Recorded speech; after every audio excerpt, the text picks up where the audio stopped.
Good morning, everybody. Today I want to get my unicorn back in the front of Bugsy. I also want to fit my little flasher units and fit my front license plate. This is going to be a problem because I have no access for the inside of the radiator, the rad shell. But first I want to whip off my thermostat housing, take out the thermostat, put the housing back on, start the car and see if it's overheating still. And if it is not overheating anymore, then obviously that means I need a new thermostat. So I'll do that first and then we'll get on with the important stuff.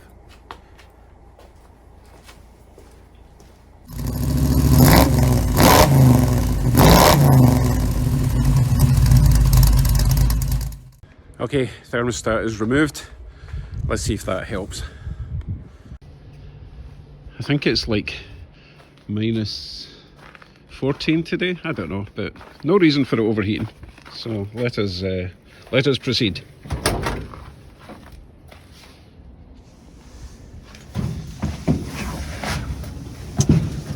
So I've left the hood open so that I can see when the fan comes on without having to get out of the car, because I'm, lazy like that.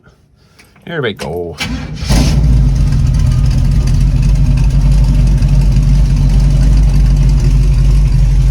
Now it's been running for just a few minutes, so we'll just watch this temperature gauge.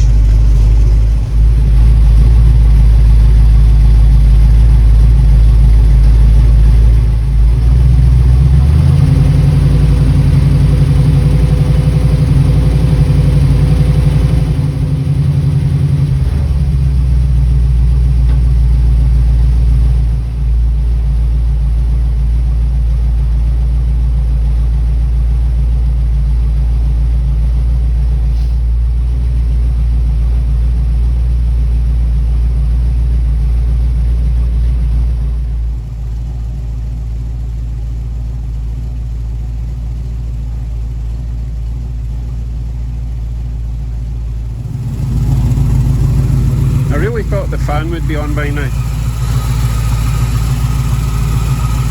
We're up at nearly 200 degrees and I did short this wire. The fan is definitely working, but it's not either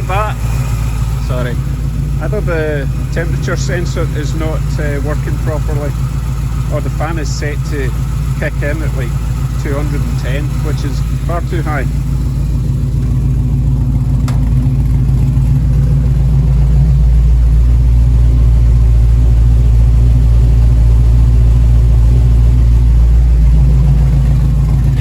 Let's just wait and see when the fan comes on, if it comes on.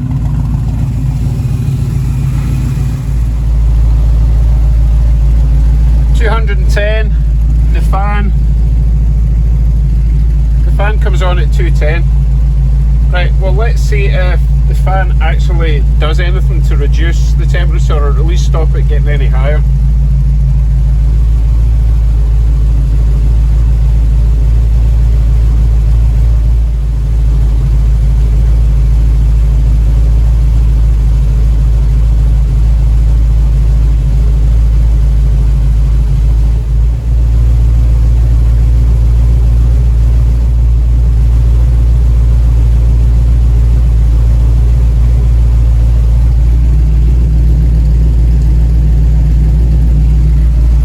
Off again.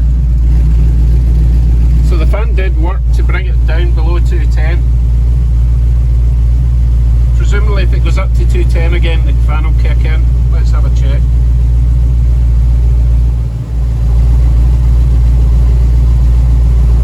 Second. We're just at 210 now. Let's go out and check the fan.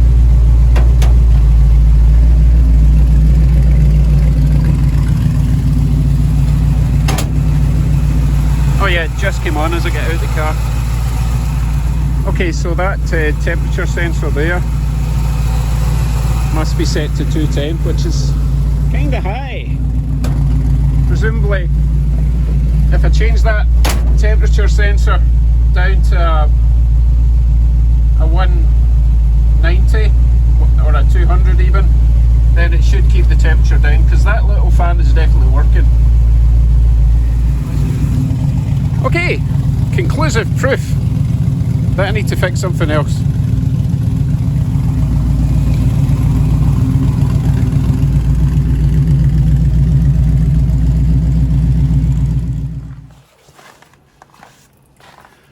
In summary then, the radiator did start getting warm fairly quickly after I started running the car, so removing the thermostat definitely helped that.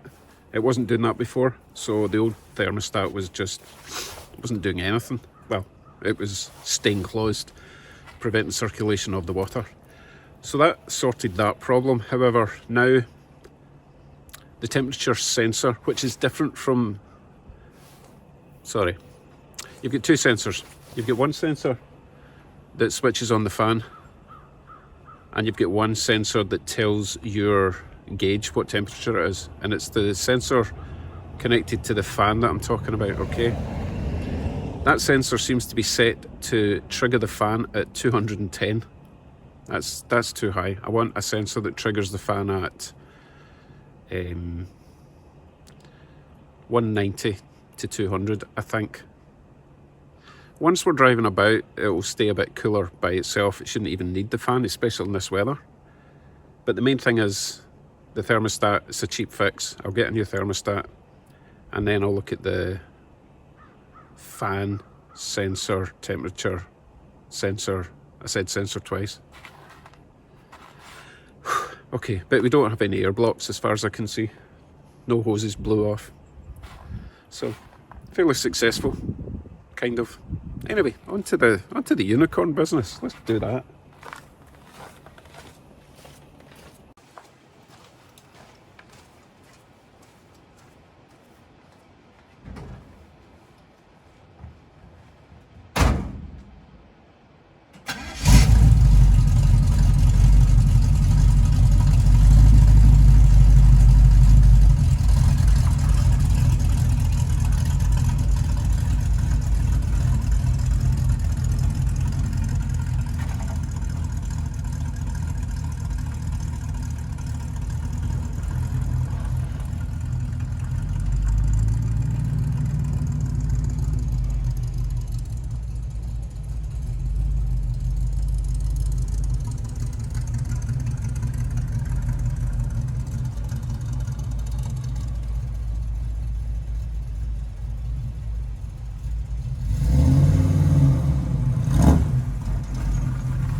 So this is my unicorn. My unicorn is held in place with 3 points, one big bolt in the middle and two chains holding them down. Now, normally you'll sit in there and a chain at either side gets attached there and there. Simple enough if you can get underneath to attach the nuts. However, now that I've installed my giant radiator that fills that entire space at the back, I can't get in behind. Therefore, the only way I'm going to get access is from underneath. I can't even get in here because it's only a 1/4 inch gap between each of these rods. So let me show you how I'm going to do this bit. I plan on using a selection of extensions until I get the right height to get access from underneath all the way to the top. This is the main nut and washers that hold the bottom in place. Okay, I need it this wide because the hole at the top of the grill shell is quite wide, so I need all of these. However, simply, what size is that, 14?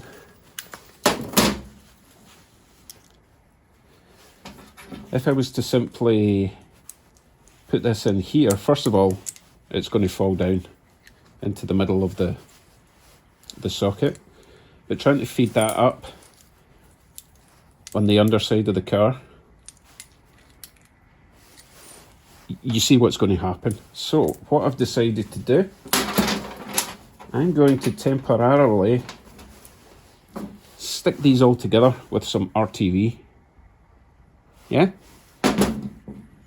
And the good thing is that I can actually let that set and it'll be relatively solid so that I can't even line it up, so that I can slot it in there. The nut won't fall down.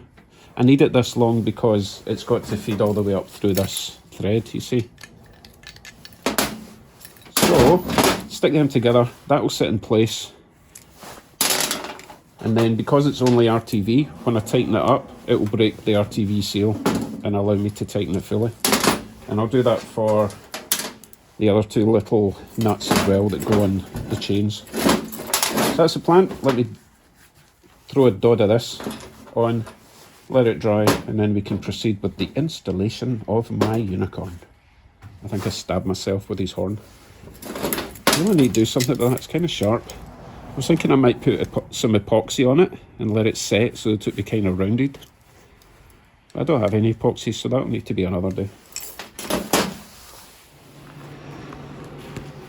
Our TV is on. While we're waiting for that to set, I think I'll throw on my license plate. Yay!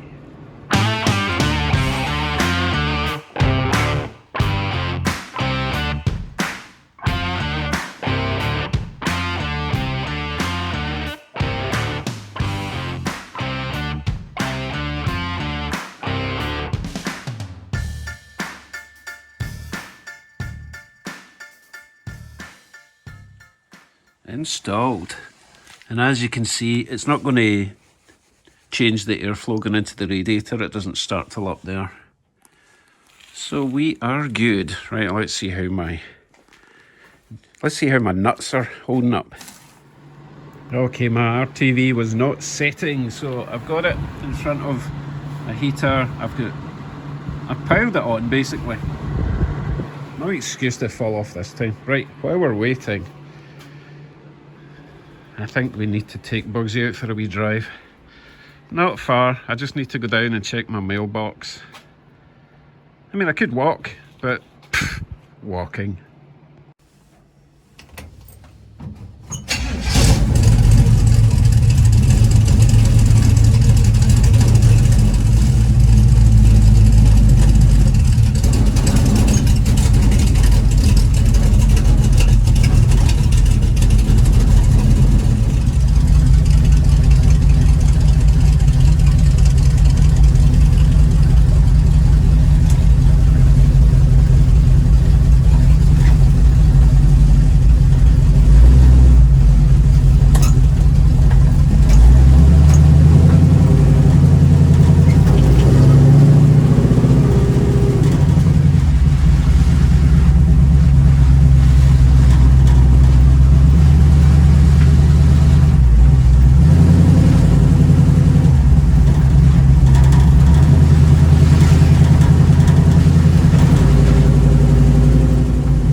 So the temperature was better on that very short, slow drive, but it wasn't getting up to 200 when I was moving, so that's good. Let's head home before anything bad happens.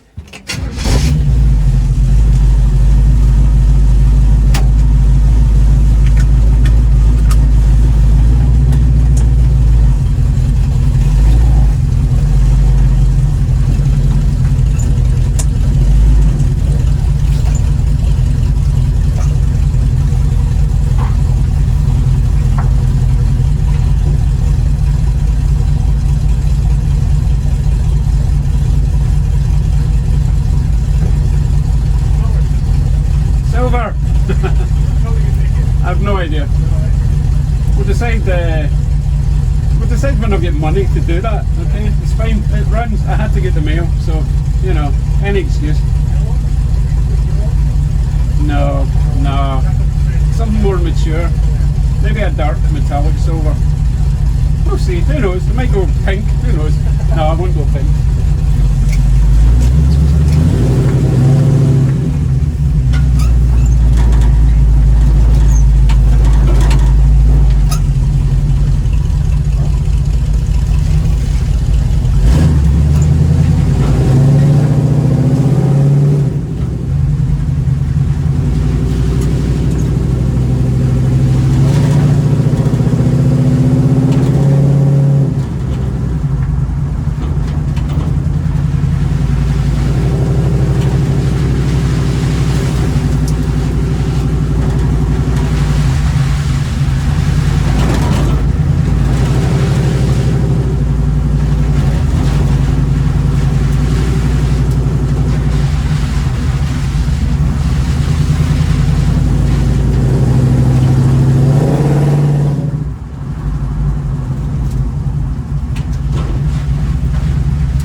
Hey, at least my transmission cooler will stay cool with all that snow under there.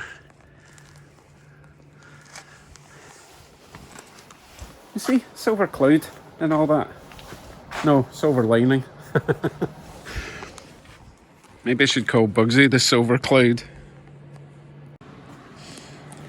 Right, I am going to wait till tomorrow for these to set properly. I don't want them to fall off again and then I have to go through the whole process. So, Mr. Unicorn, you're going to have to wait till tomorrow, my friend. And I'll do the indicators as well. I hadn't really planned on going to be drive, so that's taken up too much of my video. So that's all you're getting. I'm going to let Bugsy relieve himself of all that slush he's picked up before I take him in the garage. Right, tomorrow I'll get back to the unicorn business and the front indicators. But that's it for today. Thanks for watching and thanks for all your advice. I think we've finally got to the bottom of the heating, cooling, overheating problem. Before I go, I want to give a little shout out to a brand new YouTube channel, and it's pre-60s Shay, okay? The guy I got my little mirrors from. He's in Canada. Great service, really good stuff. He's only got one video at the moment. It's a kind of introduction and you'll see his story. It's pretty cool. I mean, it's kind of bittersweet, but go and have a look. As I say, I'll put a link up there. And please subscribe to his channel. Right, take care everyone. Might go out for another drive. Nah.